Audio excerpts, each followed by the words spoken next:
Tricampeão Mandrake pra cima do lendário Bruno. Ponta Black Tiro com Little Butterfly. Roderick na ponta, Grusa na faixa final, Yanni Forcione na ponta. Livrou cabeça, pescoço. Essa alegria, né, de ter um cavalo de corrida, de ter uma vitória com a sua farsa, alegria não tem preço. Tirar uma fotografia. Leite Supremo tem cabeça, vai voltando Jungle King, cabeça.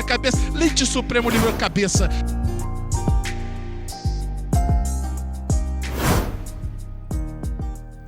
Olá, boa noite. Pode apostar 29 no ar. E o programa de hoje é uma palavra que a gente fala muito no Turf, que é uma coisa fundamental, é renovação. A gente fala que a gente precisa renovar os nossos turfistas, os apostadores e todas as pessoas que integram, né, que fazem essa roda girar, né, essa engrenagem do Turf. E hoje a gente recebe um convidado que essa família passou por essa renovação, ela deu certo.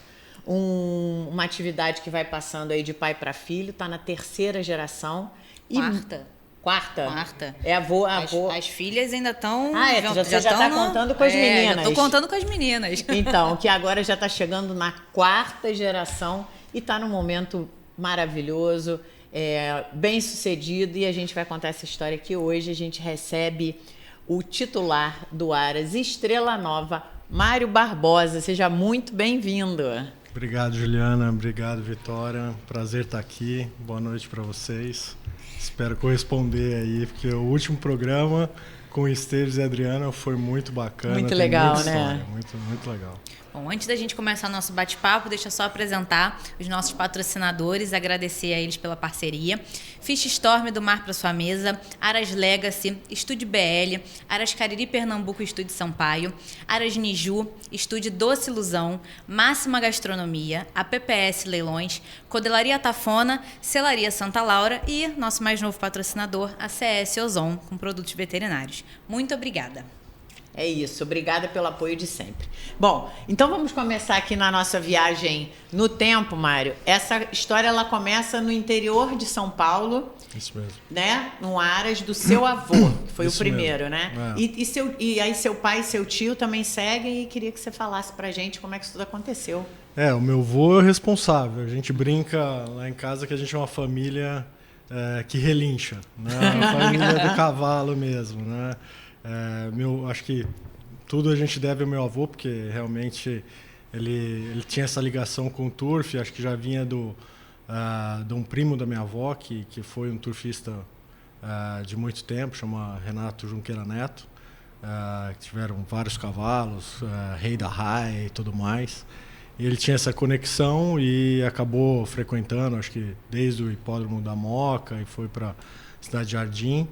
E fundou o Aras ao redor de 66, 67, foi a primeira geração, com éguas aí adquiridas do Fazenda Nova, que era do Teotônio Pisa de Lara, um criador bastante relevante na época, e trouxe uma linhagem aí que foi a fundação do Aras.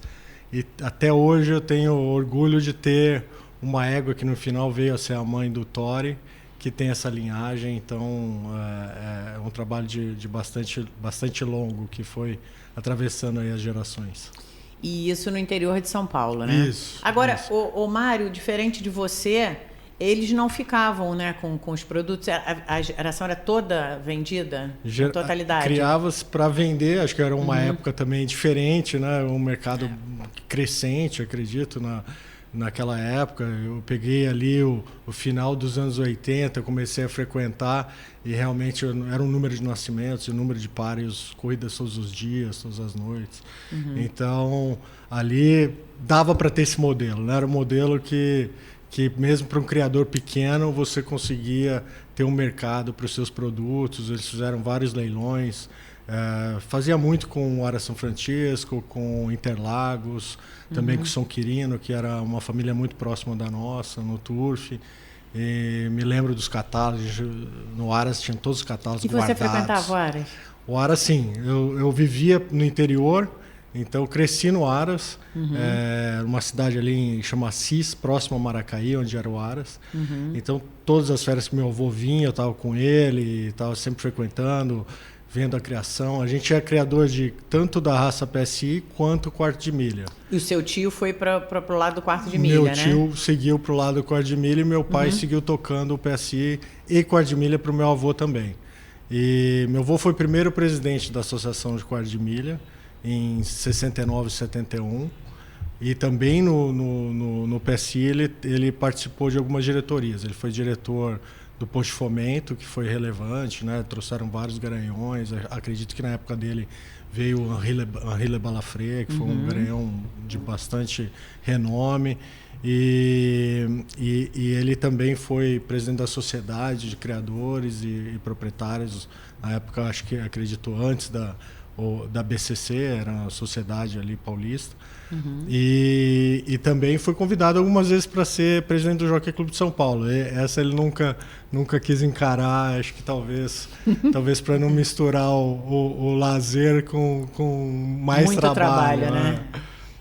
E aí você atravessa essa fase da infância, frequentando os Aras e segue, né? Adolescência, começa a frequentar o hipódromo. Eu vivia longe do hipódromo, né? Ali em Maracaí, assista mais ou menos 4h30 de carro bem de longe, São Paulo. Então, bastante longe. Então, a gente acompanhava pela parabólica, os pares e tudo mais, mas como eram a maioria vendidos, a gente não tinha muita informação de quando ia correr, quando não ia. Acompanhava ali pelo jornal, né? Tinha no jornal antigamente, então a gente pegava lá o jornal do fim de semana, já via quais eram os páreos e quem que ia correr e ficava esperando. Mas sim, acho que o meu contato, minha paixão iniciou mesmo na criação e ali me divertia com os cavalos e sempre frequentei. E quando é que você se aproxima assim do hipódromo, que você começa a frequentar mesmo?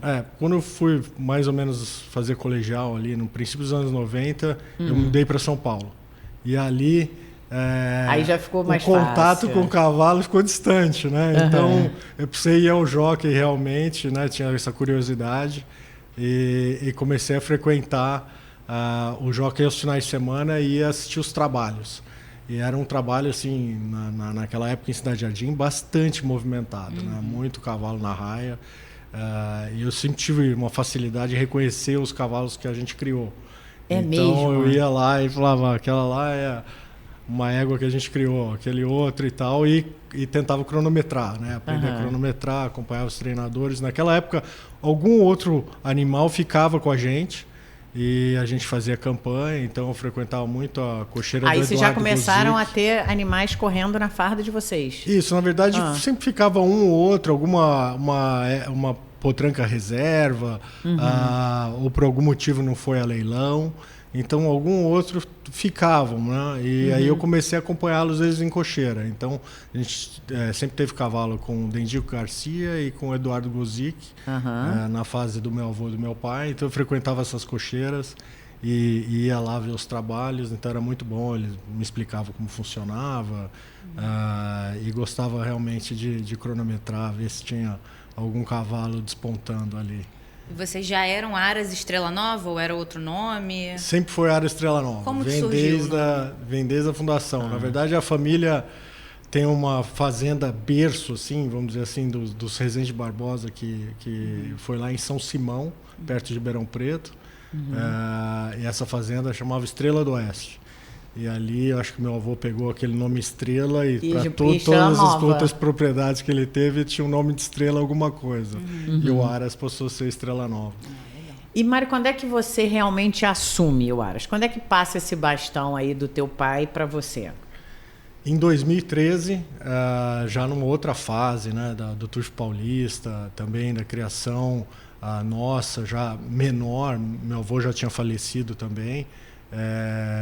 Meu pai achou que ali a região não estava mais própria para a criação do puro sangue inglês, né? A gente muito distante, dos garanhões. Nossa criação tinha diminuído. A gente sempre teve garanhão nacional no Aras porque a gente tinha um certo tamanho que comportava. E também, naquela época, como eu falei, o mercado para criar e vender aceitava um criador pequeno. Era mais né? aquecido. Né? Agora, um criador pequeno, num Turf Paulista já menor, já não estava mais encaixando. Tinha que viajar com as éguas, tinha todo um custo adicional. Já em São Paulo já não estava assim o melhor lugar de criação em relação aos garanhões. Já tinha migrado muito para Curitiba, para né? Bagé. Então, e também mão de obra. Já não era algo que naquela região a gente encontrava aquela mão de obra especializada em veterinária, os próprios rediadores, vamos dizer assim, né? O cavalariços, né? Que pessoal tem do Aras pessoal mesmo. de Aras mesmo. Os tratadores. Tratadores. Então, ali ele achou melhor que, se eu tivesse interesse, ele me ofereceu seguir com a criação do PSI. Eu falei que eu topava, chequei com a patroa antes. Ela disse, tá bom. Tinha acabado de casar e a minha vantagem é que ela gosta de cavalo. Então vamos mostrar essa família? O Cido é a foto... Deixa eu achar aqui. Não, é a 3. Essa é a 3. Olha aí. Aí é numa Qual o nome fazenda. delas? Heloísa, minha esposa, Helena, minha mais velha, e Suzana, a menor. E a Heloísa gosta de cavalos também, né? Já está até montada aí. A Heloísa ela monta muito bem, ela competia de 3 tambores. Foi aí, eu diria que entre as top 20 do Brasil. Que legal. Realmente monta muito bem. Isso é bom quando a outra pessoa compartilha da paixão, né? Não, e ela vem também de uma família de criadores, o pai dela cria também quarto de milha de corrida. E então, apaixonado por corrida de cavalo também, então foi fácil. Mais fácil. Essa venda dentro de casa foi fácil. E aí ela topou, você ela falou, topou, então vamos embora. Falou, bom, se der errado, você vende, né? Vendo. E daí eu peguei as éguas e meu pai falou, bom, tudo bem, você quer seguir, mas aqui onde a gente está, não. Você vai ter que mudar para onde você quiser, para um pensionato, mas eu sugiro você ir para Curitiba ou para Bagé, que é onde está mais movimentado, a coisa está mais profissional. E foi o que eu fiz. E ali, nessa época, um amigo do meu pai, a gente ficou muito próximo lá, frequentando o hipódromo, em Cidade Jardim, que é o Duda Naufal, do Aras Guaiçara, né? Eduardo Naufal, a gente chama carinhosamente de Duda. E nessa época ele me apoiou, ele me deu os contatos, tanto em Curitiba quanto em Bagé, para ir lá visitar. Fiz toda essa viagem, inclusive a primeira viagem para Bagé, a Heloísa, minha esposa, foi comigo, estava grávida da minha primeira, e eu fiz ela percorrer os Aras comigo ali. E daí eu acabei optando em ficar primeiro no Paraná, primeiro porque era mais próximo de São Paulo, eu achava que ia conseguir frequentar mais aos finais de semana, pegando um voo curto ali, São Paulo-Curitiba. E também porque estava próximo do hipódromo, ia ter um lugar para doma ali próximo. Achei que estava mais prático ali em Curitiba nesse momento para mim mudar para lá. Então ele tinha cavalos ali com o Aras Dom Felipe do Sul e foi para lá que eu fui no início e levei minhas 5 éguas. Eram 5 éguas que vieram do meu pai. E ficou no Paraná. E ficou quanto tempo lá? Nós chegamos em 2013, né, para nascer a primeira geração, logo pré-nascimento, e fiquei lá até mais ou menos meados de 2015. Final de 2015 foi quando eu mudei eles para Bagé. Onde nasceu a Rocha?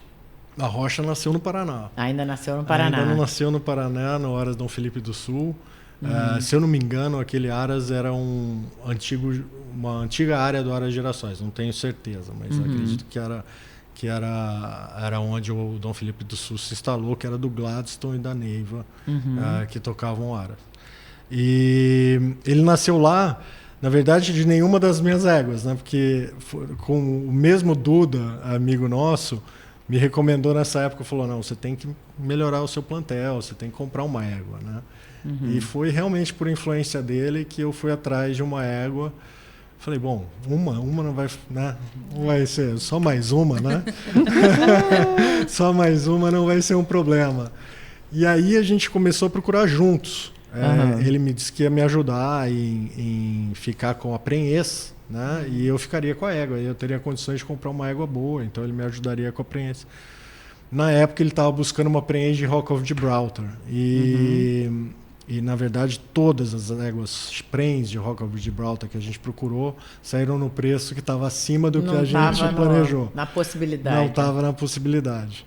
Mesmo assim, eu segui olhando os leilões, segui pesquisando e tal, e apareceu o leilão de liquidação do Aras Calunga, do Silvio Crespi, e eu encontrei a Avon Lady.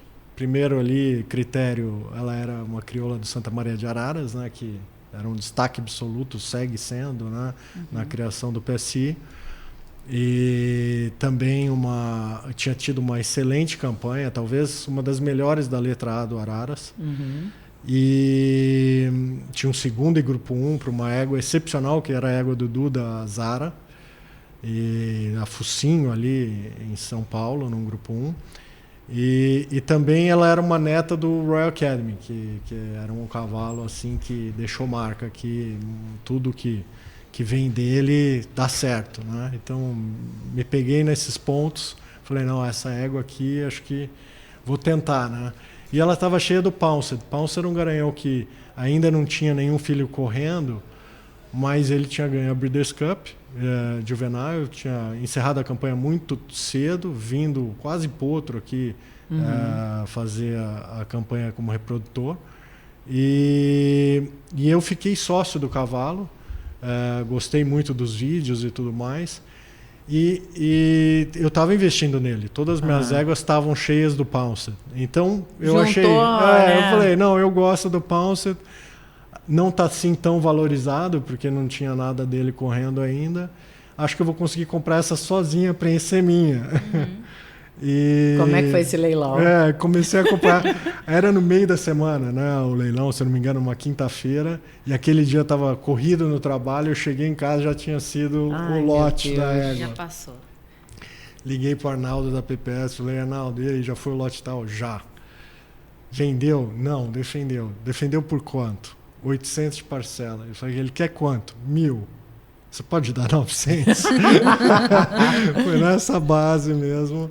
E no final eu comprei ela por 900 de parcela. Bons tempos, né? Queria comprar mais éguas igual ela por 900 de parcela. E levei ela pro Paraná, já ali também quase prestes a parir. Deu tudo certo, pariu um potro bom, tinha bastante leite. E a gente estava bastante feliz com a compra. É isso aí. Depois tem uma história triste, né? Que eu acabei perdendo a égua logo em seguida, mas... Então a gente vai fazer o seguinte. Primeiro a gente vai ver a foto dela. O arquivo 1, Cido. Olha ela aí. Ela e o Arrocha. Mini Arrochinha. Uma rochinha. Dá para ver a qualidade dele, né? É bastante forte para uma primeira cria. A égua era bem bonita, bom tamanho. E aí a gente já vai para o arquivo 2, Cido, que o Mário vai dizer o que aconteceu. Pois é, tá aí o Arrocha com a Pira. A Pira é a ama de leite que criou o Arrocha. É uma ama de leite que o São José da Serra nos emprestou. O que aconteceu foi que a Avon Lady, quando foi fazer os primeiros exames ali de ultrassom para a próxima cobertura, né, que a gente estava planejando, alguma coisa aconteceu ali quando ela estava presa e acabou se assustando. Acho que o potro correu. É típica coisa de água de primeira cria, acontece. E ela se acidentou, e daí você recebe aquela ligação do veterinário que você não quer receber no meio do trabalho para dizer a terrível notícia de que tinha que sacrificar. Daí eu perguntei, bom, e o potro? Aí a Neiva já tinha conseguido a ama de leite com o São José da Serra. Isso é legal, né? De você estar num grande centro de criação. Isso. Se você está sozinho lá no interior de São Paulo, vai fazer o quê? Exatamente. Né? Eu tenho que ter as amas no Aras. Para um Aras pequeno, não faz sentido, né? Então, Mas quando você está num grande centro, às vezes mesmo você não tendo, o outro aras tem uma ajuda tem alguém que tem. Né, do vizinho. Isso é bem, e já bem tá bacana. ali o problema resolvido. O cara te trouxe com um problema, mas já resolvia. Já resolveu. E depois eu descobri que ela era ama de leite dos craques. Eu falei com o Joaquimzinho, ele falou para mim que era dos craques. Agora, é mais ou menos nessa época que você resolve se transferir para o Rio? Nessa época, isso. Foi mais ou menos em 2015. Eu comecei, aquela minha primeira geração, comecei a domar. Porque a gente vai voltar para o Arrocha, mas eu queria essa... Porque eu acho que foi mais ou menos na mesma época. Foi, isso mesmo. Em 2015. Como é que foi a geração que estava em treinamento. São Paulo começou aquelas questões de paga ou não paga prêmio, né? E também eu testei o modelo Paraná e corri em São Paulo. Eu achei que alguns cavalos iam bem, outros cavalos sentiam um pouco a viagem. E sempre tive interesse de vir para o Rio de Janeiro. Achava que aqui estava mais pujante e grandes provas, grandes desafios, grandes proprietários aqui. E na época seguia muito o Aras Regina, que realmente estava numa fase brilhante, com Beto Solanês. Me lembro de ligar para o Sérgio do Regina, que a gente sempre teve um contato mais próximo, e pedir para ele me apresentar o Beto. E daí foi assim, apresentado meio online, por e-mail, para ele. Ele disse que ligou também e falou que a hora que pudesse vir aqui conhecer o Verde e Preto. E aproveitei que marquei essa viagem e vim junto com o Jaime Castro Barbosa, que era com quem eu domava meus cavalos ali no Aras Vendaval, que conhece aqui muito bem todo mundo. Verdade. E daí ele também agendou uma visita ao Itajara. Acabei conhecendo o Linneu, conheci o Venâncio, as instalações maravilhosas que tem no Itajara. E na época eu decidi, né, qual que vai ter melhor resultado? Aí agora ficou difícil, né? Vou dividir meu lote. Daí eu mandei 3 para o Venâncio no Itajara, 3 para o Beto. E assim começou. Daí depois, no segundo ano, eu já fui ficando mais com o Beto, porque acho que pela idade, ele jovem, mais próximo, né, a gente tinha a mesma linguagem ali, bateu mais a relação, a gente ficou muito próximo e segui lá no Beto, no Verde e Preto. Como que foi uma curiosidade minha, como que foi que você fez essa divisão? Foi pensando no perfil dos cavalos de acordo com o treinador ou foi só divide 3 para lá, 3 para cá? Exatamente, 3 para lá, não teve 3 nenhum pra cá, critério. Um mais velho, um mais novo, uma potranca, não teve nenhum critério específico, né? Não, quis dar a chance para os dois no sentido de, né, vamos ver onde sai o bicho bom, né? Entendi. Naquela geração não deu nenhum grande destaque, mas meus resultados foram ficando sempre melhores ali no Verde e Preto, com o Beto. E na segunda geração aí já vem o Arrocha, né? Na segunda geração eram só 2 animais e aí o Beto, eu lembro que ele passou pelo Vendaval lá para ver os potros, estavam indo ver, acho que os do Regina, falou que viu os meus e acredito que ele mesmo já disse que tinha preferido o Arrocha, tinha estranhado, porque entre o outro potro era um amigone, lindo, maravilhoso, e o Arrocha era um potro de primeira cria, era muito bonito, mas achava o outro mais bonito, né? Mas ele gostou do Arrocha e realmente o Arrocha chamava atenção quando a gente começou a domar ele no Vendaval. Ele dava muito trabalho para os rediadores, muito. E aí a gente até mandou ele antes, achava que os dois iam terminar juntos, mas a gente mandou ele antes, mas acho que ele tinha um espírito mais competitivo ali na raia realmente e via um outro cavalo, já ia tentar ali buscar no galope. Ele falou, esse cavalo acho que já está querendo Nasceu para a profissão. Querendo ir, mandamos ele antes. E ele quase foi vendido? Teve essa história por causa da morte da mãe, isso é verdade? Teve essa história, né? Porque quando eu montei o meu planejamento inicial, vamos dizer assim, 5 éguas e alguém que, vamos dizer assim, está se relançando, né, num outro centro de criação, eu realmente não estava assim tão participativo no turf, né? Então eu achava que não faria sentido vender, né? Eu não ia conseguir bons preços. Então eu planejei criar para correr. Sim. Então continuar pequeno e me divertir com aqueles potros lá e da melhor forma tentar ter resultado. Quando a Von Lady, eu perdi a Von Lady, eu falei, bom, mas agora perdeu sentido esse potro, né? Porque eu não vou ter as éguas para exatamente para fazer uma campanha da mãe como reprodutora, para quem sabe. Então eu pensei em vendê-lo, não em leilão, mas em, sei lá, buscar um interessado. E na época o Jaime tinha um contato forte com o Silvio domava todos os cavalos dele lá também. E o Silvio Crespi do Aras Kaluga estava retomando. Ele tinha, acho que, arrendado o Aras Europa, ia retomar a criação dele em São Paulo e estava comprando um pouco do que ele vendeu de volta. Eu falei, vai lá, Jaime, oferece lá para o Silvio, acho que ele vai gostar, vai comprar o potro de volta. No final o Jaime falou, não, eu ofereci, ele não quis. Depois, muito mais tarde, ele falou, Mário, eu nunca ofereci, não ia querer. Se fosse fêmea, de repente, ele tinha aceitado, né? Talvez sim, talvez sim. Talvez a mãe, com certeza, eu acho que ele queria comprar de volta. Mas ele nem teve essa... nem teve a proposta. Nunca saberemos, exatamente. E aí, bom, então era para ser meu, né? Acho que era para ser meu. E logo que ele começou no Beto, ele realmente mostrou isso. Era um cavalo que tinha um espírito na raia ali, bastante à flor da pele, vamos dizer assim. Ele não podia trabalhar em parelha. Então, porque se empregava muito. Então ele logo estreou. Perdemos ali na estreia por focinho, teve uma dor de canela. E foi uma boa estreia, muitos me ligaram naquele dia, falou, olha, bom sinal. Eu lembro falando com o Glaser do Chesapeake, e ele me ligou e falou assim, Setembro Chove doeu a canela na estreia. E falou mesmo, animado, falou mesmo. Ali eu já falei, bom, quem sabe, né? Tem um craque. E daí na segunda a gente também perdeu numa carreira infeliz, e na terceira ele ganhou, e daí ele despontou. Muita alegria, né? Ele seguiu para os clássicos e foi bem logo de cara. Realmente era uma geração especial do Beto ali. Ele tinha Olympic Hanoi, Olympic Hollywood, Fly Time. Então, acho que os melhores daquela geração realmente estavam com ele. E ele se destacar nessa lista toda aí, o cavalo realmente tinha algo diferente. Vamos assistir uma vitória dele de Grupo 1, Cido, é o Arquivo 6.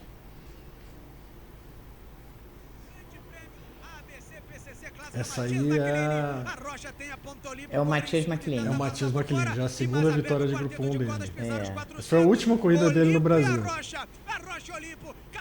O Ricardinho. Com o Ricardinho. Ele está ali monitorando o Olimpo, né? E aí depois veio o quarteto de cordas. Na verdade, isso aí foi a revanche. Né? O quarteto de cordas tinha vencido dele no Brasil, né? Isso. 2 meses antes. Exatamente. E aí ele levou o Matias McLean. E dali o quarteto foi embora, né? Foi correr a Breeders' Cup, porque ele já estava classificado.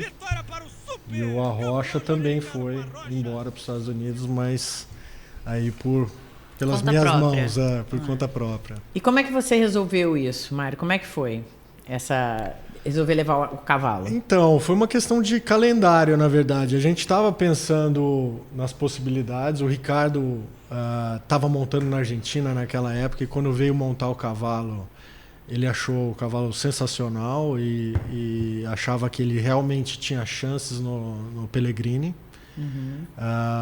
E aí a infelicidade foi que o Arrocha, na Matias McLean, teve uma torção de boleto.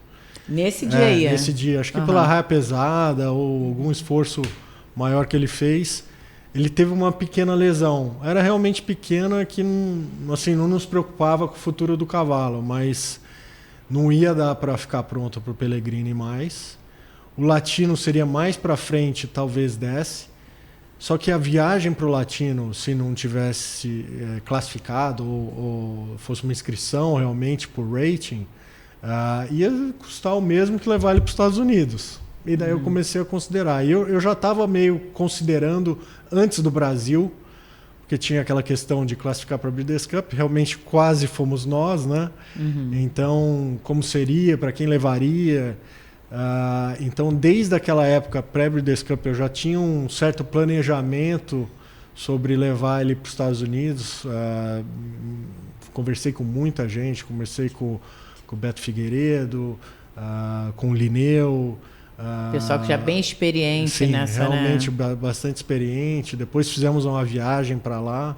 Então eu estava planejando como que seria, tem que montar uma empresa nos Estados Unidos, como que montar, quem que me ajudou. Na época me ajudou um agente que é amigo do meu sogro, um agente de cavalo quarto de milha que faz muita importação, trabalha com isso.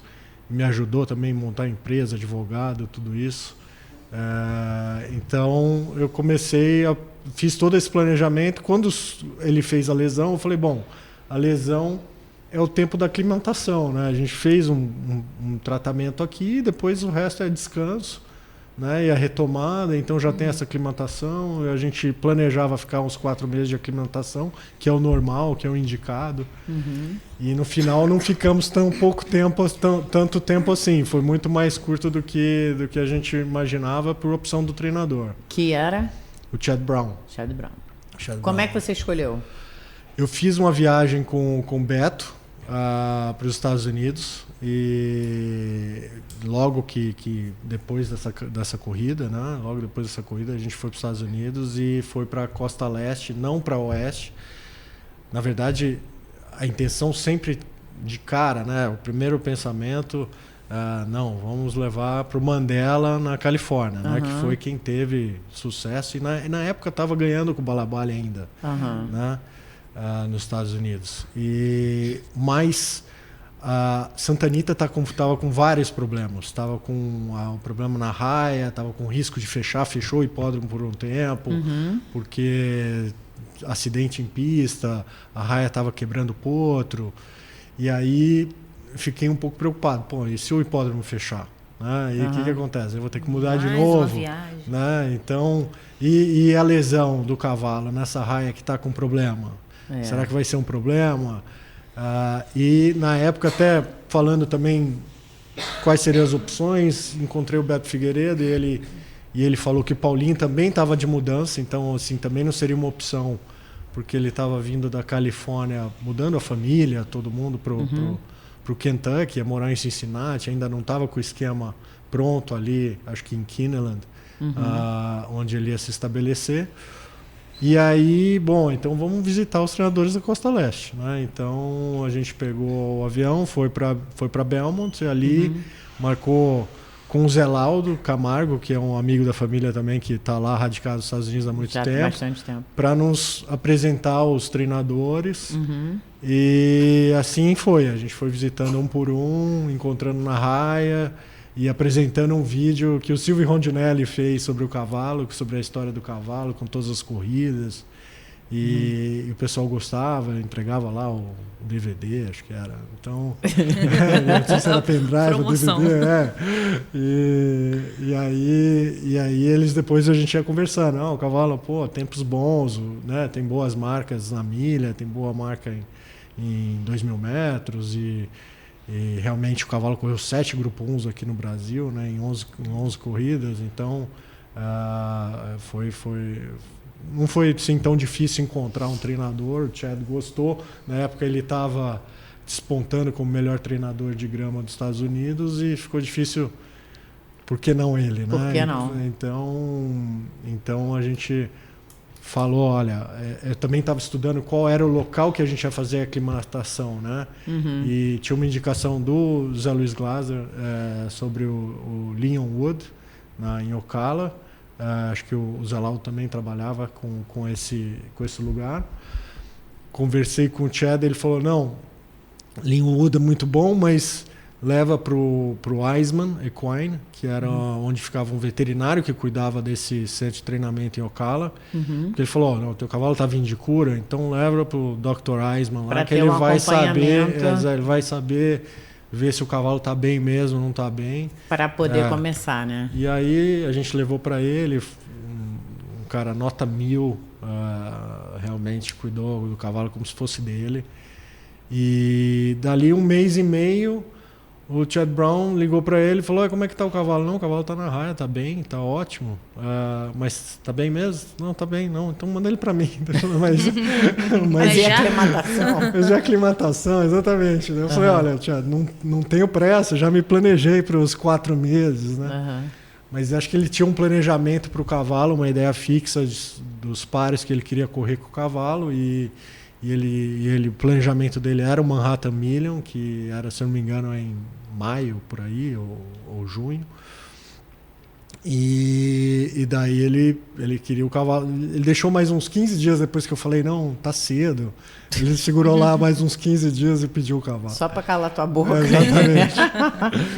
Exatamente. Mas o cavalo estava bem, estava recuperado e foi para Gulfstream primeiro. Ele, né, ali não tinha terminado a temporada do verão lá. Desculpa, do inverno, que eles ficam em Gulfstream. E depois foi para Belmont, onde ele fez a estreia dele, acho que em abril ou maio. Mas aí, no grupo 3. E aí essa campanha lá não foi exatamente o que você esperava? Não, né? Não foi. Muitos, né, que já foram, acredito que é pela falta de aclimatação. Eu acho que tem isso, sem dúvida.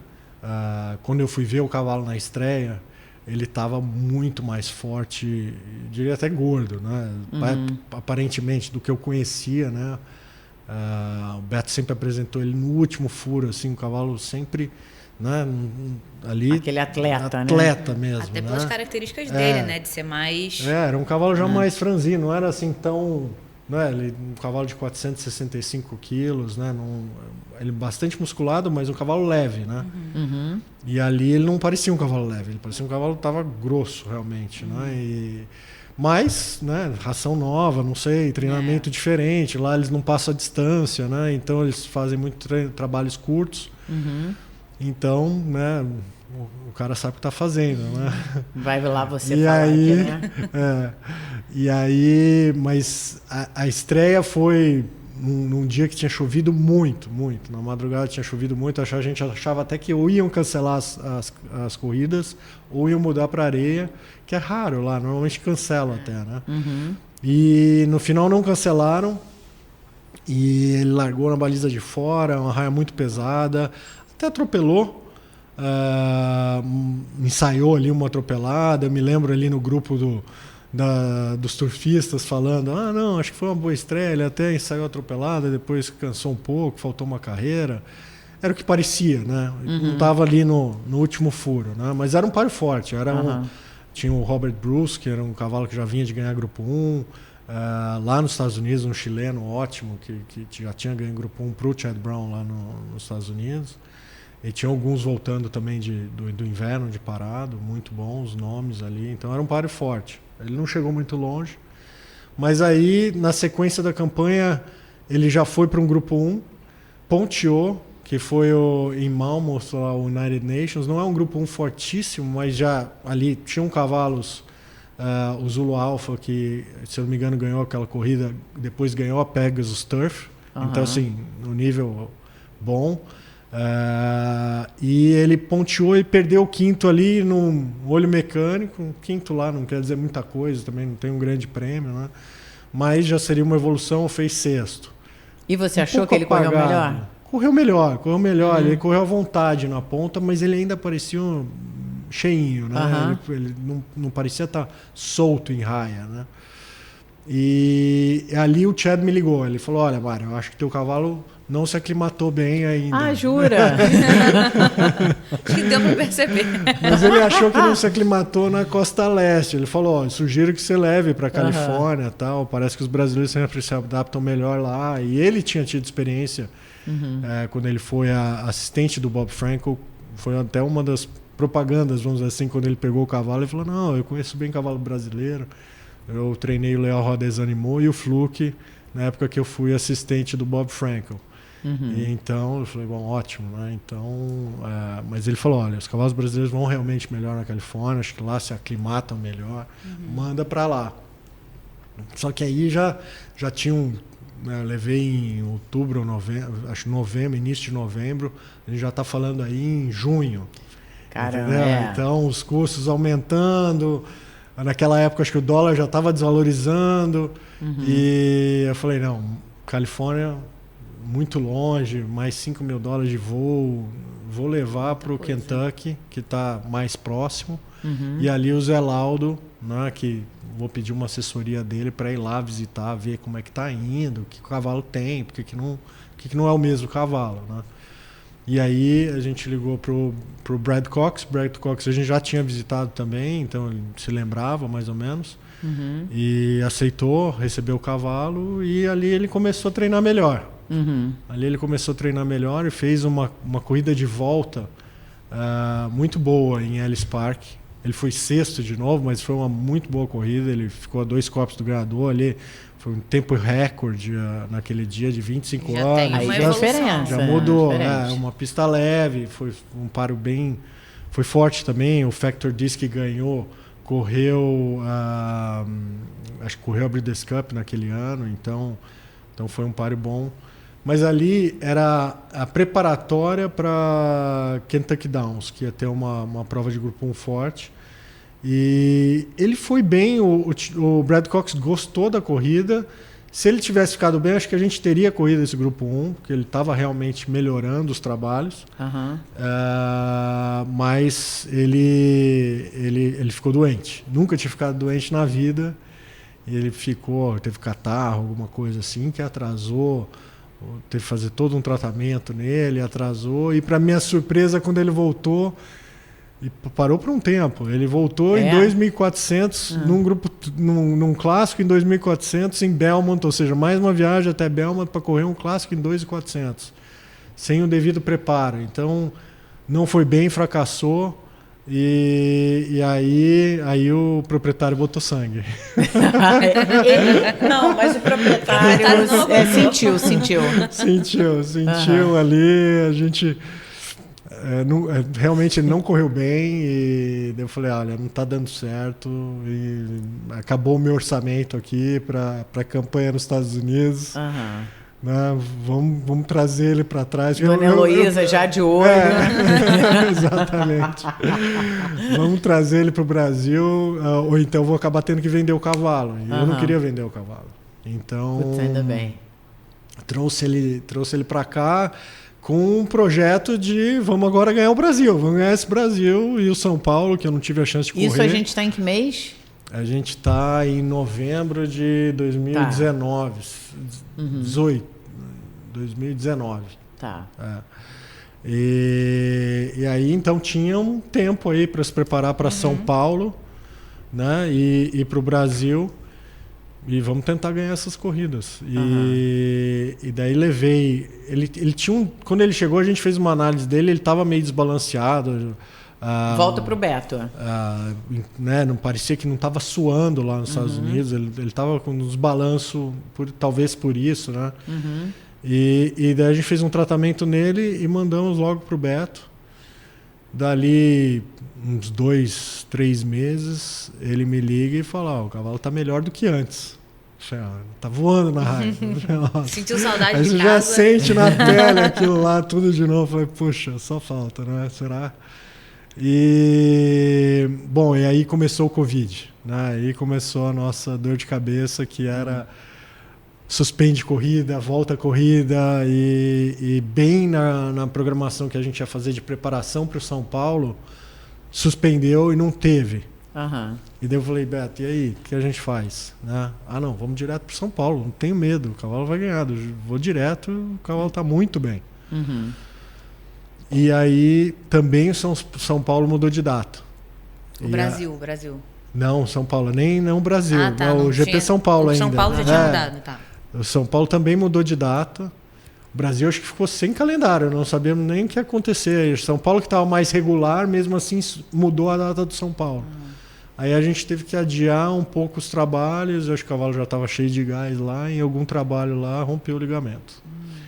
Aí recebi aquela ligação de que, olha, o gato subiu no telhado. Mais, não vale a pena, não dá mais, foi uma lesão de tamanho significativo. E aí não tinha dúvida, ali é engraçado, né? Eu falava, vou fazer o que o cavalo, não tive dúvida embarquei o cavalo pro Fronteira, não, vai ser meu garanhão. E aí você já tinha se mudado para Bagé? Já estava em Bagé, desde 2015. O Arrocha foi recriado no Fronteira. Foi recriado no Fronteira. Tá. Ele foi potrinho, mamando ainda mamando não. Na Pira, a ama de leite ficou no Paraná. Ele desmamado, eu levei ele pro Fronteira. Aquela geração desmamada já foi para lá ser recriado. E você acha que essa mudança do Paraná para o Rio Grande do Sul, lá para Bagé, foi decisiva para você, para a sua criação? Mudou? Sem dúvida. Ali você vai passando, acho que todo proprietário vai começar, o criador vai passar por alguns lugares até achar o lugar que se sente melhor e que acha que teus cavalos vão se adaptar melhor, e você também, né? Como relacionamento, então acho que fez uma parceria legal, uma parceria legal com o Mário, meu xará, né? Mário Moglia, o Mano Moglia, lá no Fronteira, o Alex Menezes, o veterinário também, super competente, então ali me senti em casa e resolvi fazer esse teste nessa geração que foi no início e lá fui ficando e crescendo, né? A criação foi crescendo. E depois levei o Arrocha de volta. E aí como é que foi esse momento de acreditar nele, assim? Foi muito bacana. Olha, naquele ano eu tive a sorte de tirar o Tori também em campanha, entendeu? Então tá tudo indo bem, né? Apesar de ter tido a notícia ruim do Arrocha, de você não já estava com sangue novo, né? Eu já tinha um outro cavalo despontando, né? Que foi uma surpresa grande, né? Porque acho que estava na minha 5ª geração, e aí já estava tirar novamente geração, um ganhador de grupo 1, né? E já ter um outro ponto que estava despontando, e depois ele veio a ganhar o grupo 1. Porque você pensa assim, Mário, tem proprietários que têm cavalos anos e não conseguem ganhar um grupo 1. E minha você família, rapidamente... Minha família 50 anos criando por sangue inglês. E foi ganhar, o Arrocha foi o primeiro. A gente esbarrou como criador, né? Não como proprietário, mas como criador a gente esbarrou no grupo 1 várias vezes. Então você sabe bem isso, já sentiu bem isso na pele, né? E aí rapidamente você tirar um, depois tirar outro, isso é maravilhoso, né? Acho que uma das coisas que o criador tem que ter como qualidade é sorte. Sem dúvida nenhuma. Eu acho que fui realmente abençoado de ter esses dois tão rápido, e aí realmente foi motivação atrás de motivação. O Tori, já diferente do Arrocha, eu vendi, exportei, né? Então, assim, logo que ele pintou bom, tem um tempo certo para você buscar o mercado e conseguir vender o potro, porque a coroa é mais ou menos esse momento, né? Logo que vai bem na coroa, você tem que aproveitar. Você vê que muitos são exportados depois da coroa paulista, porque é um momento até melhor, porque o potro está mais novo, né? Quem compra para o turf asiático, acho que até mesmo o turf americano, prefere o quanto antes melhor, né? Porque como ele vai competir com uma geração acima, então é melhor vir com um pouco antes. E aí com o Tori eu já falei, não vou fazer o mesmo erro de mandar, né? Porque foi desafiador, né? Mandar para os Estados Unidos e dar errado. Podia ter dado certo, mas no final dar errado foi uma aventura que custou caro. Mas que você deve ter tido aprendizados. Aprendi muito. Gostaria de repetir, mas é um desafio grande. Não, é um custo totalmente diferente do que a gente está acostumado aqui, né? Vamos ver o Tori em ação no Grande Prêmio Estado do Rio de Janeiro, é o vídeo 7, Cido.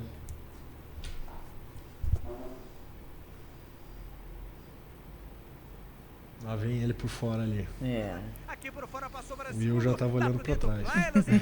Aparece em terceira aqui por fora, Aero que está aqui em quarto com o Tori. Ele vinha de uma preparatória muito boa, né? Ele vinha de segundo no José Buarque Macedo pro Olympic Kremlin, que era o favorito dessa coroa. Muitos já diziam que o Kremlin já tinha ganho a Tríplice Coroa, de tão bom que era o Olympic Kremlin. E o Olympic Kremlin era do Regina, porém depois, antes da coroa, foi vendido para o HR, né? E mudou do Beto. Né? Isso. Não mais com o Beto. E o Tori, ele ficou pronto para coroa naquela corrida, assim, sabe? Era um cavalo pouco corrido, muito diferente do Arrocha. O Arrocha estava sempre pronto para qualquer desafio. Tanto é que a primeira vitória clássica do Arrocha, ele pulou de 1.300 para 2.000 metros. Né? Ele saiu de ganhar a primeira corrida em 1.300 metros para 2.000 metros no Clássico St. Pete. E ele ganhou, e um baita desafio, um mês, pular essa distância, né? Então ele era assim, ele estava sempre pronto, ele nunca sentia corrida, ele nunca sentia trabalho. Você falou que nunca tinha ficado doente, né? Ficou nunca só ficava nos doente. Estados Unidos. E já o Tory já era um cavalo extremamente profissional, muito sério, que também ali na época de Doma a gente já achou também que ele tinha algo diferente, de tão sério que era o potro, tudo ia muito rápido com ele, porque ele era sério, ele fazia tudo direitinho.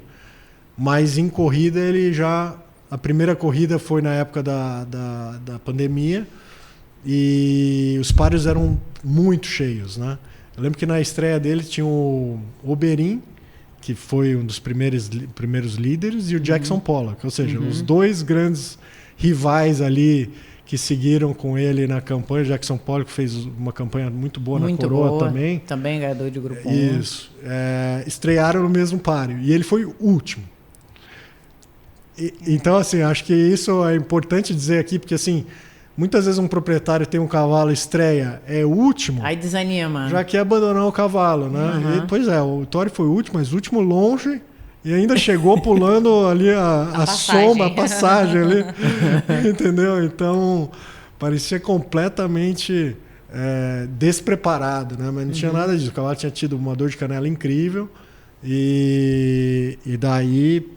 recuperamos e ele voltou, já ganhou um páreo já que, né, já parecia, tinha com os cavalos comentados, e ali a gente já foi para os clássicos, mas a gente espaçava as corridas, a gente pra não fez como se recuperar, a gente né? espaçava as coisas, a gente até queria ter corrido a preparatória para a coroa, que é a primeira delas, em dezembro. A primeira... Mas ele também não estava pronto ali. Aí ele foi correr de janeiro. Aí ele foi correr de janeiro, ele ficou no ponto certo. No ponto para a milha. Ele está amadurecendo.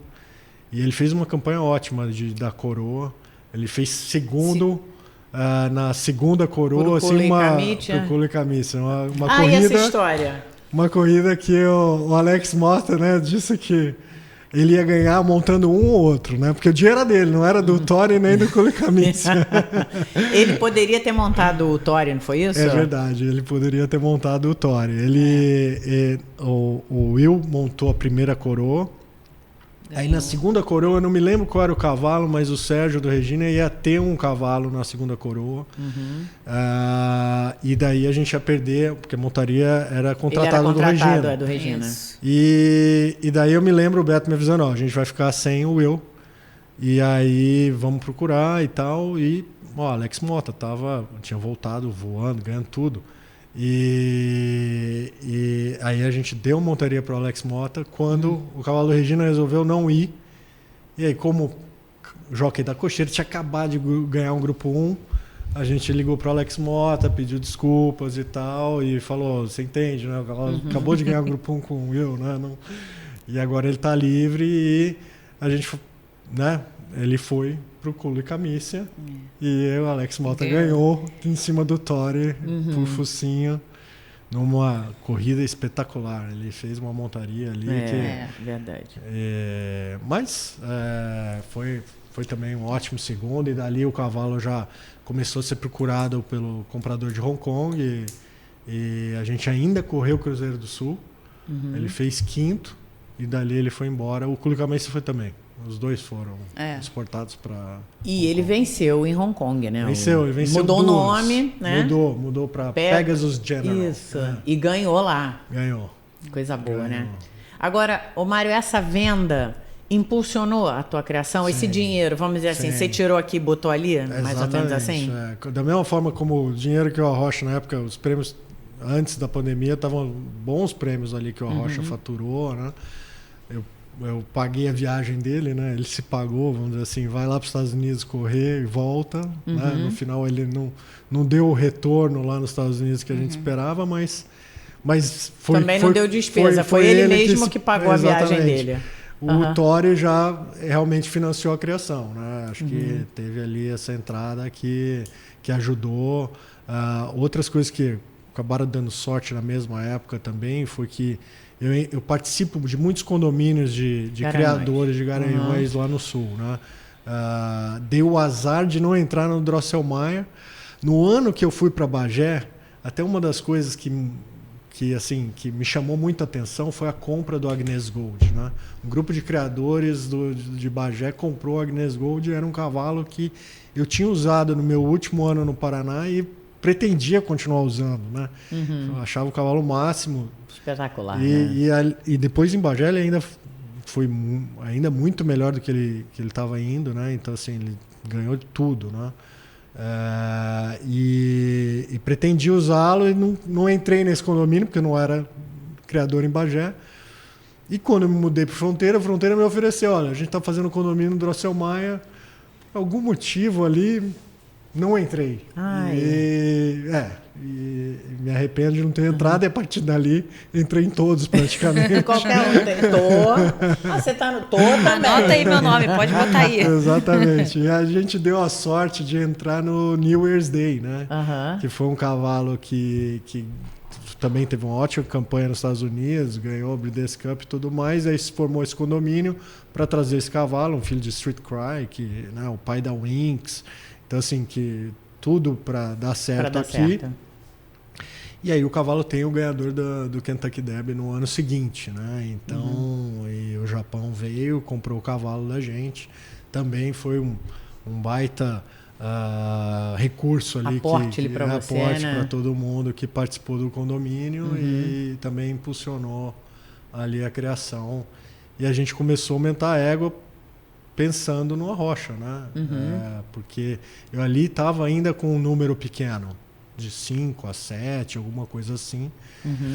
E algumas daquelas éguas até eram eu acredito que eu tinha até alguma Pounced que não poderia cobrir com a Arrocha. Então não tinha um plantel para o cavalo, né? Aí quando o cavalo vem para a reprodução, eu começo a olhar.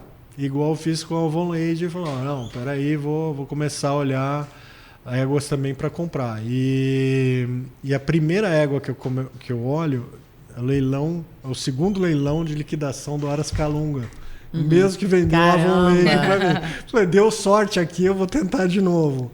E ali achei uma égua que estava vazia, então provavelmente ia sair barato, e que tinha um papel assim muito interessante. Eu tinha visto, ela era das linhas do TNT, e ele levou essa linha, o Torrealba, né? O Gonçalo levou para essa linha para os Estados Unidos e tinha na Three Chimneys. E tinha um cavalo da linha da Maridice, né, que é a mãe da MC Arrocha, correndo nos Estados Unidos, sociedade do Gonçalo com o Peter Brandt. E ganhou assim disparado, 2 semanas antes do leilão. Eu falei, nossa, tá aqui. Esse é o sinal. Essa égua que eu vou. Fui no Aras Europa ali, que era o Aras que ele arrendava, para ver as éguas. Ela não estava lá. Aí, não, essa tá. Acho que estava no Paraná, acredito que ela estava no Paraná, no Aras São Luís, se eu não me engano. E não consegui ver a égua. Mas eu tinha que ser aquela lá. E comprei aquela lá no leilão. Normalmente você quer ver, né? Claro. O que você está comprando, mas aí comprei mesmo assim por imagem, vazia. E essa foi a primeira égua que eu comprei para o Arrocha e veio a ser a mãe da MC Arrocha, que inclusive é o primeiro produto que nasceu do Arrocha. E ali fui comprando outras também. Meu pai me ajudou também, escolheu algumas. Algumas dessas éguas que você tem agora são éguas que eu vi correr, que inclusive eu montei. A Marredici eu montei, a Etoile des Etoiles eu montei. Então, se tivesse me ligado, eu te falava, pode comprar. Verdade, não.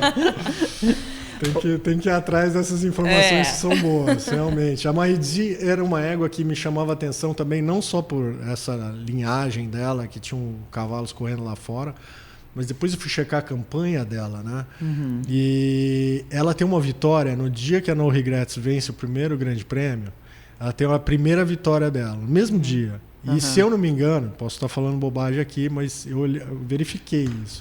Ela fez um tempo melhor do que o No Regrets. Então, e depois ela foi correr os clássicos, tudo. Não foi uma No Regrets, mas era clássica. Era uma intumação muito forte E ela tinha talento. Ela era do Estúdio Globo, era o Guione que treinava. Isso. E um ventre bom, hein? Ventre bom. O Mário, queria que você contasse a sua ligação com a dona Marlene Serrador.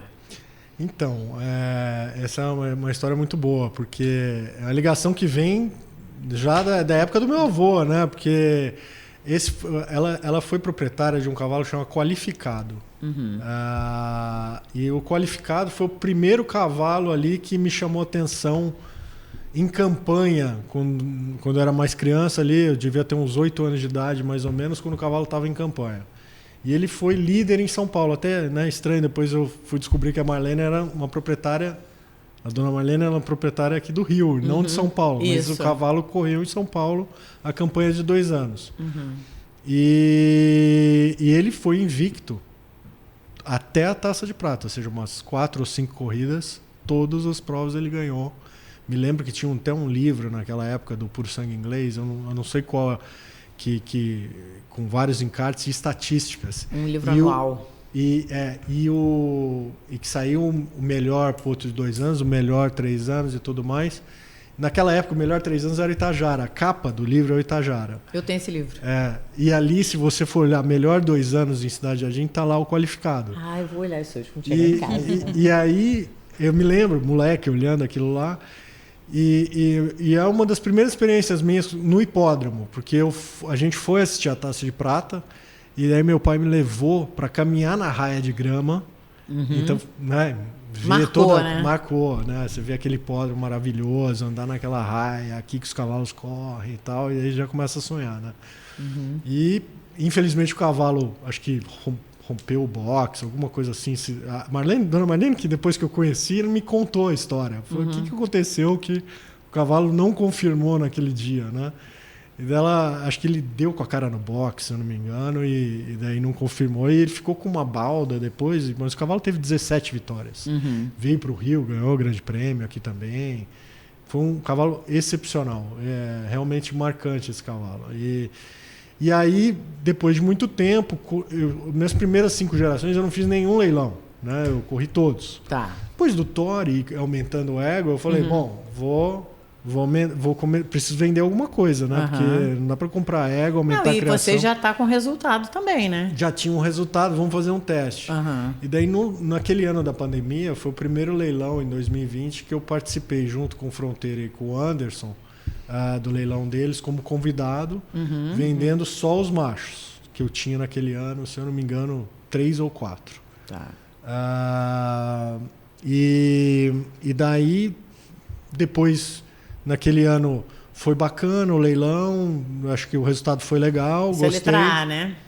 Na verdade, eu não faço por letra. Faz por letra. A gente segue letra da mãe. Mas isso era uma tradição do meu avô que eu segui, meu pai seguiu, eu segui. Porque quando eram poucas linhas, a gente se identificava pela letra, né? Hoje eu já tenho um plantelzinho maior, eu já me perco. Já tá mais... Mas peraí, letra U de quem? Me ajuda porque eu consigo identificar assim, eu pego rápido assim.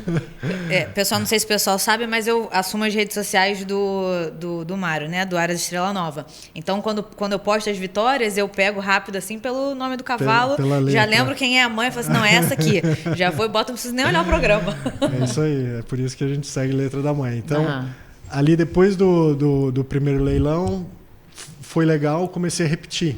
Daí eu era só macho, depois ficou todos os machos e algumas fêmeas, e até esse último que eu fiz, que foi toda a geração realmente, sem nenhum reservado. Foi a primeira vez, foi esse último ano, a gente botou toda a geração sem nenhum reservado.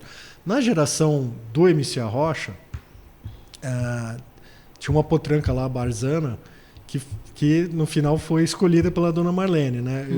Eu procurei a dona Marlene, né? Porque estavam aumentando os animais em leilão, né? Que proprietários que eu conheço para ligar e chamar e tal. Bom, eu tinha conhecido ela aqui no hipódromo, porque eu me apresentei, falei, olha, a senhora teve um cavalo muito bom, nossa, e tudo mais. Ela falou, nossa, é o melhor cavalo que eu tive, além da riboleta, é claro. Né? Tem um quadro dos dois na minha casa. E depois, com o contato dela, chegou um leilão.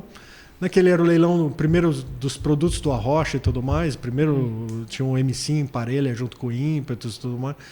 Eu falei, eu vou ligar para ela e falar, dá uma olhada nos potros, né? Se você gostar, quem sabe surge aí uma novo outra, qualificado, né? uma riboleta, quem sabe. E daí ela pediu pro Sérgio Viana, na época, escolher. Inclusive, eu vinha descobrir que o Sérgio Viana foi quem escolheu o qualificado e disse que foi ele que escolheu a riboleta. Caramba! Então, assim, o cara tem olho, porque ele escolheu a Barzana. Mas o Sérgio é muito bom treinador mesmo. Sem dúvida. Ele é bom para o outro mesmo. E aí ele escolheu a Barzana e mais pro fim do lote, nem foi tão valorizada assim. E a dona Marlene é super entusiasmada, ela mandava os vídeos dela domando, depois mandava os vídeos dela trabalhando, e depois me posicionava, falava, vai estrear. Então a gente torceu junto aí toda essa campanha da Barzana até ela no final vender e agora está correndo com Aras Legacy. Aras Legacy, E, Mário, você tem umas histórias interessantes. Tem até vídeo da égua. Não tem, não. Da Barzana? Não tá, não. Mário, você até começou a falar um pouco disso agora, falando dessa montaria do Will. Do Tori. Do Will, do Tori e tal. E você fala, né, que você tem o drama dos jockeys. Porque à medida que eu fui tendo mais, sempre cavalo em campanha, né? Porque apesar de eu estar fazendo leilão, eu segui tendo cavalo em campanha. Primeiro porque eu reservava as fêmeas. E segundo, porque sempre acaba voltando um ou outro, devolução de leilão, ou algum ponto que tem problema. Então, a gente acaba dando essa chance para eles se provarem, né? E eu sempre fiz uma reserva ou outra de fêmeas até esse último leilão que não. Então, sempre tive cavalo em campanha e a sorte de alguns despontarem e chegarem aos clássicos. O caso do MC Arrocha, ele ficou para mim porque foi em parelha, na verdade. Como era a primeira geração do Arrocha, eu não sabia a aceitação. Como ia ser, eu botei 2 parelhas de filhos de Arrocha, uma de macho e uma de fêmea. Quem foi com ele? Ímpetus. O Ímpetus. Do verde. Que ali era muito difícil, eu mesmo não sabia se eu fosse escolher qual que eu iria escolher. Eu até tinha uma quedinha pro Ímpetus pela linha materna da Isolda Cresta, foi uma égua que pintou assim excepcional, né? Disputou ali com do nosso patrocinador Estúdio Doce Ilusão. Exatamente, que disputou ali com a Jolie Olímpica, né? Pela informação que ela correu, né? Ali acho que eu tinha uma ligeira preferência pelo Ímpetus por isso. Pelo tipo, eu me lembro que o Mano tinha uma preferência pelo MC Arrocha. E ali o Estúdio Verde escolheu o Ímpetus, eu fiquei com o MC Arrocha, mas era difícil saber muito. Na parelha de fêmeas, as duas ficaram para mim, porque tinha a Valência e a Flashback foi escolhida do Plastiplan, mas no final ela tinha um probleminha no raio-x e acabou sendo devolvida e eu fiquei com as duas e a Valência veio a ser ganhadora de grupo, né? Então ali eu fiquei com esses dois e sempre tive animal em treinamento. E quando eles chegam aos grandes prêmios, o que acontece, o jockey que vem montando, né, páreo comum, menos cheio, você tem uma boa opção de jockey, né? Aqui você não falta jockey, vamos assim, para páreo comum, né? Mas quando chega no grande prêmio, é incrível como o nosso turf, que não é assim tão grande, né? Todo mundo tem contrato, absolutamente todo mundo quase. Então e daí sempre fico atrás de jockey e surge. Acho que a primeira experiência foi com a Rocha. Quando ele vinha sendo montado ele vinha de ganhar o Clássico St. Pete com o Cardozinho. Aí montou o Mazini, aí montou o Ricardo. Não, aí a história do Mazini, que o Mazini tinha acabado de voltar a montar, né? E eu conhecia pouco, porque acho que a época que ele foi um grande jockey, né? Foi uma época que eu estava trabalhando, talvez eu passei um tempo na Suíça, morei 4 anos fora, e daí Você faz o que, Mário? Eu trabalho com commodities agrícolas. Eu sou diretor de uma multinacional, trabalho na área de exportação, principalmente açúcar. E mora em São Paulo, né? Moro em São Paulo. Fico meio na ponte aérea com Suíça hoje em dia, mas... viajo bastante. Tem que ir muito para lá. Tem que ir muito para lá. Então eu tive um tempo lá fora que eu perdi um pouco de contato, então eu não conhecia o Mazini tão bem. Aí dentro da lista, eu fiz uma lista pro Beto, né, de jockeys, por ordem, eu falei assim, vai atrás desse. Ele falou, Mário, eu já posso ir pro final, todos já tem montaria no páreo. O páreo saiu cheio do Lineu. E daí ele no final lá falou, o Mazini. Eu falei, o Mazini? né? Eu adicionei a lista, nem, né, porque ele voltou ganhando e tal, eu adicionei a lista. Ele falou, Mário, se ele tiver como antes, ele não tem melhor. Né? Eu falei, sério? Ele falou, o jockey é excepcional. Aí eu me animei. Aí eu falei, não, então vamos de Mazini, por que não, né? Então, aí só que daí o Lavor, que era uma das opções, ficou sem montaria. Ele falou, você quer trocar de volta pro Lavor? Eu falei, não, trocar... Pelo amor de Deus, não. Trocar não dá certo. E o trocar não dá certo funcionou com o Mazini. Né? Você vê que depois com o Will ter mudado pro Alex, e o Alex volta pro Will, deu errado. Então eu tenho bastante superstição. Esse negócio de turf, você vai acumulando superstição. Acumulou superstição, é verdade. Então eu tinha uma de que eu tinha que ir lá ver os cavalos antes do páreo, porque eu via o Arrocha ia lá e fazia um carinho antes dele ganhar o grupo 1, primeiro grupo 1. Deu certo. Então todas as corridas eu fiz isso.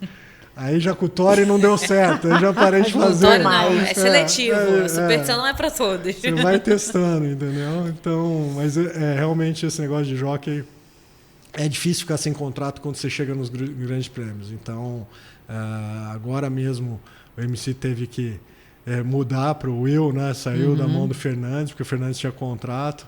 E aí, assim, é sempre uma novidade, você não sabe o que vai acontecer, né?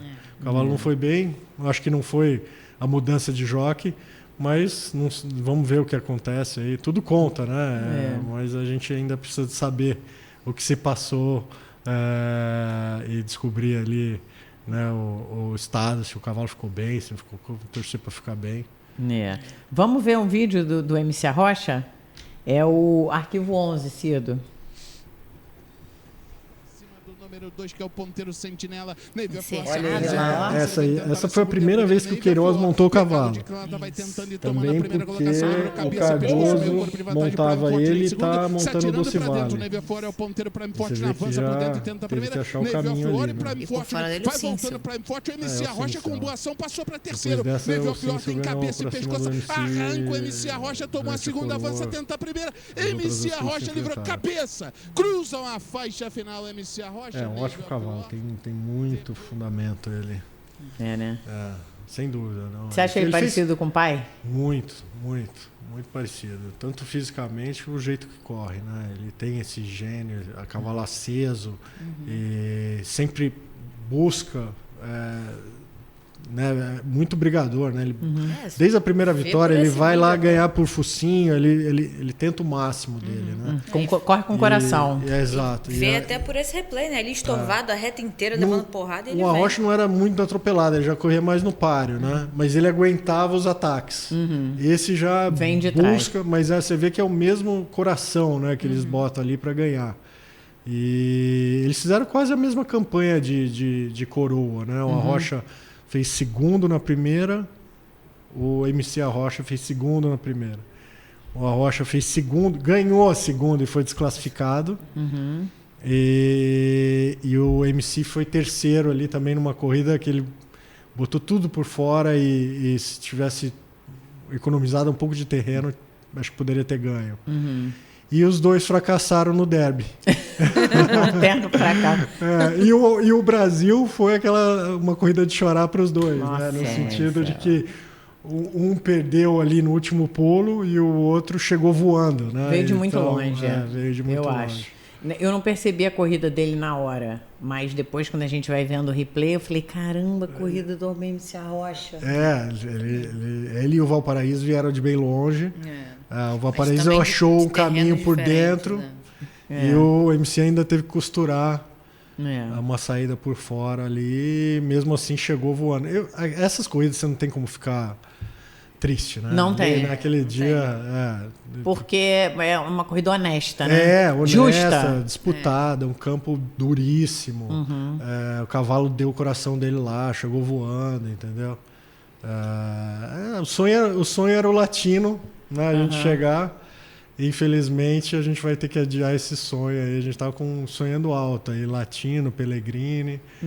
Esse é um sonho ainda de proprietário e criador que quem sabe um dia eu vou realizar. Claro que Com vai. certeza. Claro que vai. A gente tem uma Só foto... de participar, né? Depois de ganhar é outra coisa. De participar ia ser muito bom. A gente tem uma foto bonita que eu acho que é desse dia que correu o MC Arrocha no Brasil. Você me disse se é isso mesmo, é a 5, Cida. O arquivo 5. Não foi? Nesse Brasil desse ano? Foi bem nesse dia mesmo. A gente começou o dia bem. A Upstream ganhou o primeiro páreo, um páreo comum, mas já foi para as meninas que elas já estavam agoniadas, porque no sábado, esse era o domingo, né?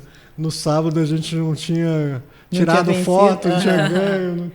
Então, no domingo foi bom mais que feliz. ganhou o primeiro páreo, daí o MC foi quarto no Brasil e a gente ainda ganhou com a Valência e o Osaf. Grande Prêmio Osaf.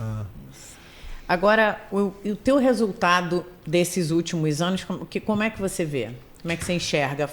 Chegou onde você queria? Foi menos? Foi mais? Como é que você faz um balanço desses anos aí de criação? Eu acho que a criação, assim, né, tirando aquela... Talvez o período da sorte, né, que foi o Arrocha logo de cara, né, que um bilhete premiado que veio numa égua, né, ainda... Tudo bem, de um grande criador... Né, mas assim, não dá para dizer que eu tinha embasamento para escolher, né, que o Arrocha estaria naquele ventre, né? Então, e o Torre, sim, eu acho que já foi um fruto de um trabalho, né, porque é de uma égua que veio do meu pai, então isso foi uma alegria dobrada, porque realmente foi de uma linha que original nossa, né? A gente tem... eu me lembro da bisavó do Torre, né? Então, assim, já... É diferente, então, né? Meu pai tem a foto dela potranca, em 1970, se eu não me engano, entendeu? Então tem toda essa história da família, a raiz da família, que chegou lá e tá aí um grupo 1, né? Então um produto atualizado, ganhando entre os melhores, gerações de Agnes Gold, ele não era um Agnes Gold, entendeu? Então, turf muito competitivo, então assim, acho que até aí, né, tem o período da sorte, o período do começo do trabalho, e acho que agora realmente acho que um fruto de um trabalho mais duradouro, né? E estamos chegando... Porque os números são muito bons, né, Mário? Não, realmente essa geração 2021, que é a geração do MC Arrocha, ela foi excepcional, assim, em termos de números. Se eu não me engano, a gente ainda menos de 10 produtos nessa geração, 3 ganhadores de grupo. Então ele realmente ajuda muito. Porque mostra a qualidade, né? Numa quantidade pequena, mas uma qualidade maravilhosa. E eu acho que o Arrocha também tem a ver com isso, como o Garanhão, né? Porque... Vamos ver uma foto dele no Aras linda? É o 9. Arquivo 9. Olha só. Espetáculo. A musculatura desse cavalo, lindo demais. Muito bonito. É a foto da Fabi Matos, ela fotografou o cavalo. Da Fabi? Ela fotografou um dia lá no Aras. Ela é craque. E foi véspera de começar a estrear a geração do cavalo, né? Eu já numa expectativa, o Esteves me comentava, o cavalo é bom, o cavalo é muito bom. E daí a gente já numa expectativa grande para a estreia dos filhos dele. E o primeiro filho, o Barro Caracoles, que estreou ganhando, então, e para cima do Olímpico Orkut, que a gente era faladíssimo. Eu lembro desse dia. Então, ali foi explosão de sentimento ali, ver o primeiro filho da Arrocha ganhar na estreia, né? Então, e como é que foi essa mudança para o Esteves? Quando o Beto vai para o Isso, quando o Beto vai para o Uruguai, a gente até levou alguns animais lá para dar uma força para ele. Eu prefiro o turf aqui porque eu consigo vir mais vezes, então minhas filhas conseguem participar mais. E a gente acabou ficando com os animais aqui mesmo. E quando o Esteves vai para o Verde Preto, foi quando eu falei, não, tem que ir lá pro Esteves, porque no Verde Preto que deu tudo certo. Já fui tão feliz. E eu já tinha tido uma experiência com o Esteves também em Campinas, logo no comecinho, ainda na época do meu pai, né? A gente comprou uma égua que era do Eternamente Rio, e daí aqui no Rio, e ele estava se mudando para Campinas, já veio correr em São Paulo e ficou na cocheira dele, que na verdade é a avó da Barzana. Olha só. Que era uma linha nossa que a gente tinha perdido, porque a gente vendia todos, né? E aí a gente recuperou essa linha e depois chegou na Barzana. E depois dessa égua eu tive umas outras. Teve a mãe do Tori, foi o Esteves que correu, uma égua que foi clássica também. E dali eu comecei, né? Foi a fase que veio para mim. Daí o Esteves voltou, eu tive que achar um outro caminho aqui no Rio. E fui pro Beto, mas no Verde e Preto eu falei, não, Verde e Preto acho que tudo deu certo, de lá não saio. E Mário, você falava para mim que você tem que você acha que essa parte da criação ela tem que ser feita assim com uma excelência, né?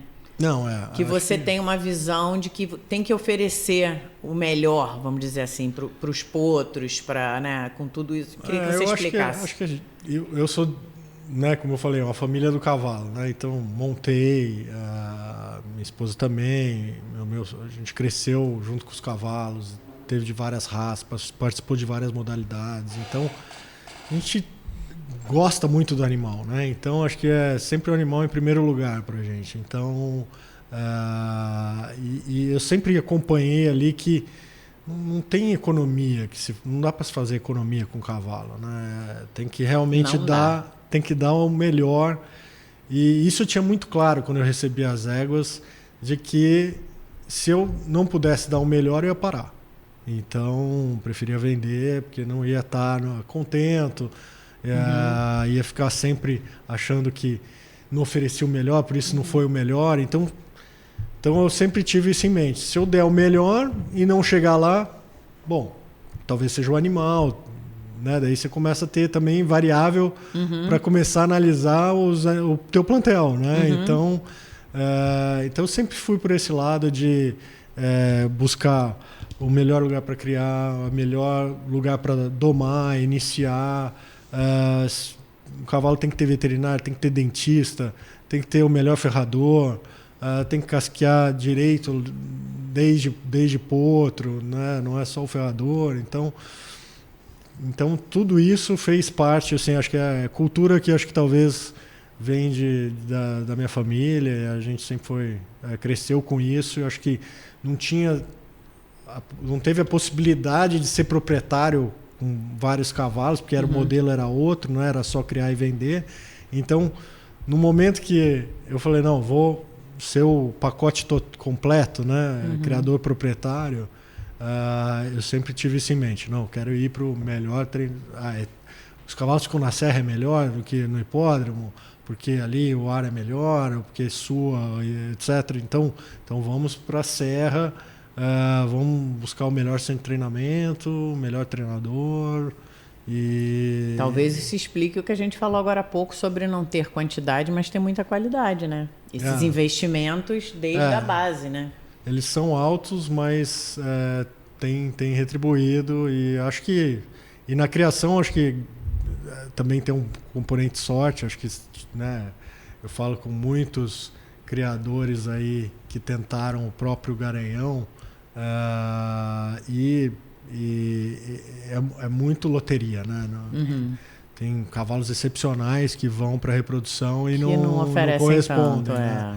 Então essa certeza de que o Arrocha ia dar, eu tirei não sei de onde, entendeu? Então eu apostei nele. Claro que eu apostei com uma certa cautela, né? Comecei o plano ali era chegar a 15 éguas para que eu pudesse rotacionar umas 5 por ano com ele. E outras 10 eu ia fazer mercado. Porque para eu poder bancar, eu imaginava que eu ia bancar todos os filhos do Arrocha, porque não ia ter mercado. Então eu ia ter que usar outras éguas com garanhões comerciais, vender, e eu ia conseguir fazer a campanha desses cavalos do Arrocha. Acontece que foi tudo muito mais rápido, muito mais feliz. Que aconteceu, né? Logo na primeira geração, a Arrocha tirar 2 ganhadores de grupo em 6 produtos corridos, né? Então... Aí ajuda, né? Ajuda. Então, né? Aí ajuda. Aí ajuda. Então, planos para o futuro? Olha, acho que... Tem alguma projeção, alguma coisa? Eu estava firme nessa ideia de correr na Argentina agora, o Pellegrini, inclusive levar não só o MC, mas como a Valência. A Valência, depois do Osaf, ela é uma égua bastante assim, quente, né? Ela fica bastante excitada, uma égua difícil de controlar, tanto é que a gente demorou a subir a distância dela, né? Talvez pelo temperamento, no jargão, vamos dizer, queixuda, né? Mas ela evoluiu e tudo mais, mas ela teve uma exaustão depois do páreo. E com isso a gente deu uma alça nela e ao voltar apareceram uns probleminhas que a gente está tratando, mas não vai dar para... Pensava em levar ela mas eu falei, já que eu vou ter quero levar o cavalo, já vai de avião para fechar um container. Acho que é uma égua que teria chance de correr um páreo forte lá na Argentina no mesmo final de semana, né? Pelo nível de águas que ela correu aqui com a Nova Delhi do Araras, que é um espetáculo, né? Então, mas apareceram alguns probleminhas que a gente vai ter que adiar esse plano para ela. E agora o MC não correspondeu no front-end. Então vamos adiar também esse plano. Acho que o cavalo pediu uma alça. A gente correu descanso, né? 5 grupo 1 seguido. Ele correu todas as provas. Exato. Né, e 2 preparatórias. Não era o plano correr 2 preparatórias.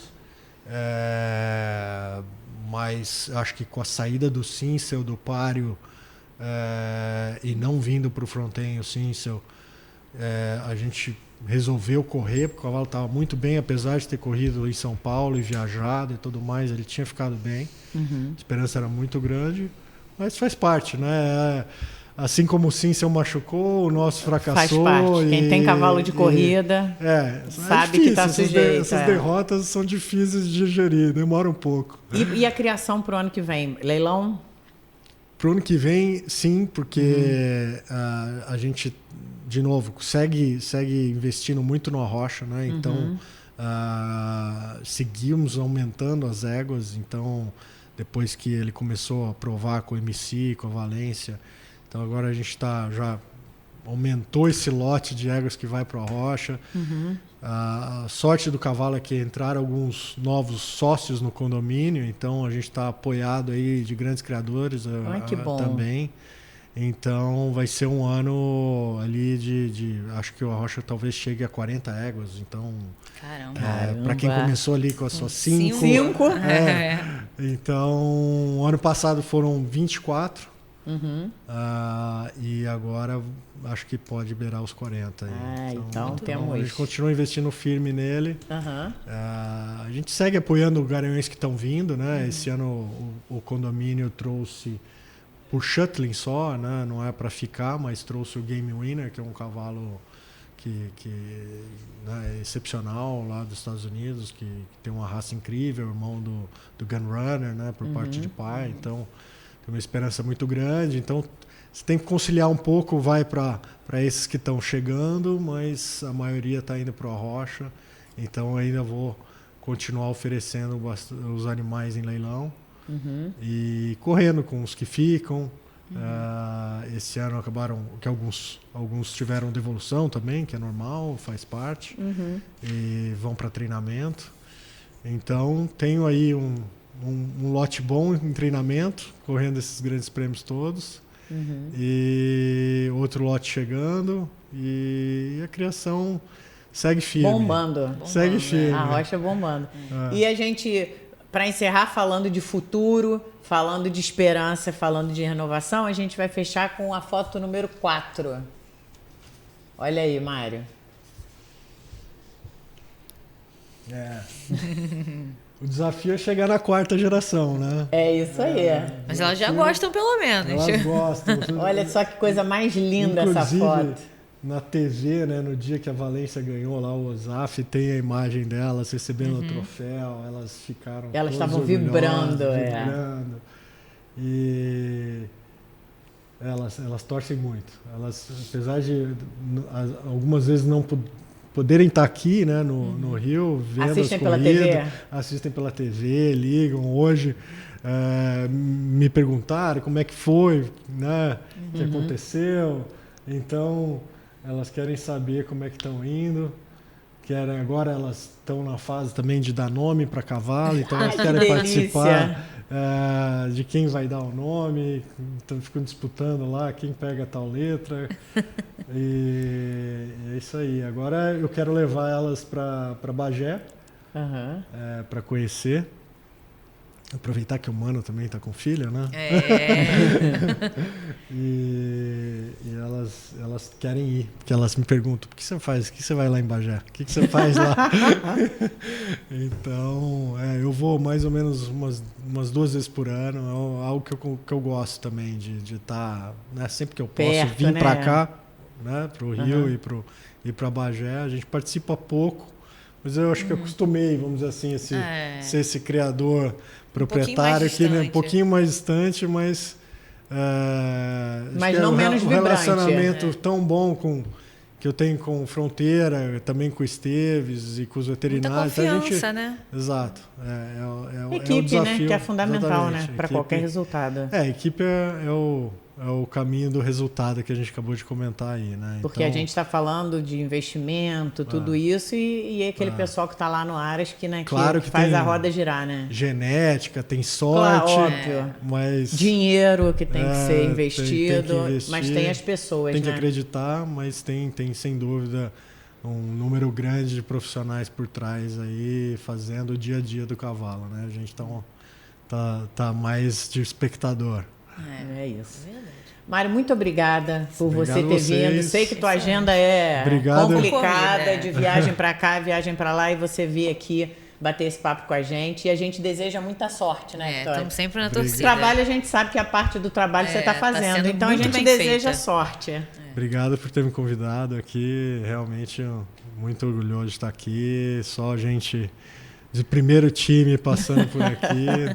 E não podia deixar de atender o convite de vocês. É muito bacana o programa, vocês estão de parabéns. Obrigada mesmo. Gente, é isso. O 29 fica por aqui. A gente se despede, né, Vitória? Isso. Até o 30. Até o 30. Beijo, obrigada.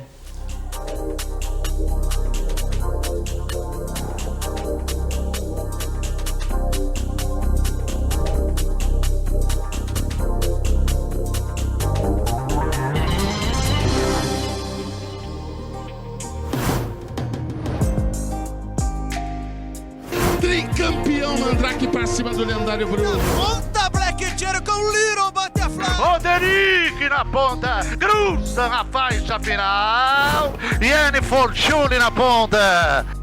Livrou cabeça, pescoço. Essa alegria, né, de ter um cavalo de corrida, de ter uma vitória com a sua farsa, alegria não tem preço. Tirar uma fotografia. Leite Supremo tem cabeça, vai voltando Jungle King, cabeça. Leite Supremo livrou cabeça.